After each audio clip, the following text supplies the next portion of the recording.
আমি এখন উপস্থিত নলহাটিতে। আর নলহাটিতে কেন? কারণটা বলি। আমাদের গ্রামের দুটো ছেলে অ্যাক্সিডেন্টে একটা দুর্ঘটনায় মারা যায়। তো সেই আমাদের ধর্ম অনুযায়ী তাদের মাটি ছিল। তো মাটি দিতে বাড়ি এসেছিলাম। তো আমি এখন উপস্থিত নলহাটিতে। তো এখন যাবো আবার কাজে। তো যদিও বা আমার লাইফস্টাইল ভ্লগ। তো আমি আজকে ভ্লগটা কী নিয়ে শুরু করব এটা ভেবে পাচ্ছিলাম না। আর যদিও বা ফেসবুকের হালাত আমি অনেক খারাপই করে দিয়েছি। কিছুদিন ভিডিও আপলোড করা হয়নি।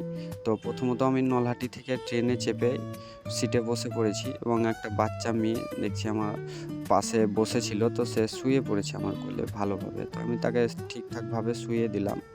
একটা বাচ্চা মেয়ে। তারপর এখান থেকে বেরিয়ে একটু গেটে আসলাম। অনেকক্ষণ বসে আছি।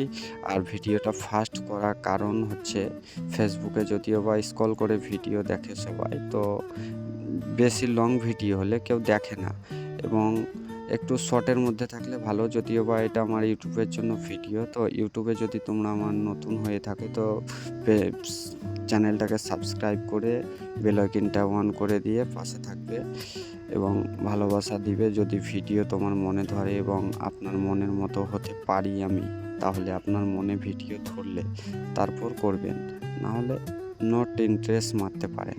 তো যাই হোক, বেশি কথা বকবক না করে, যদিও বা উচিত কথা বললে আবার কিছু কিছু মানুষের একটু কষ্ট হয়।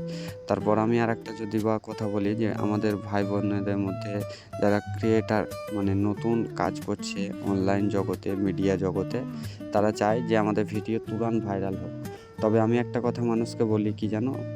যে তুমি দেখবে অনেক অনেক অনেক অনেক এরকম ভিডিও আছে এই পুরো অল ইন্ডিয়ায়, যে হঠাৎ সে ইউটিউব ফেসবুকের ব্যাপারে এবং মিডিয়া জগতের ব্যাপারে সে বুঝে না, ভিডিও আপলোড করে দিয়েছে একটা হঠাৎ ভিডিও করে, তো ভিডিও ভাইরাল হয়ে গেছে।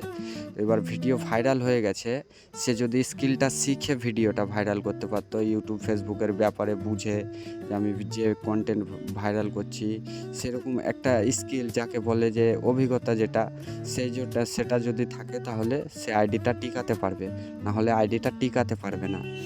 মানুষের স্কিল শেখা একটা প্রচণ্ড গুরুত্বপূর্ণ। তো এটাই আজকে বলার ছিল এবং আজকে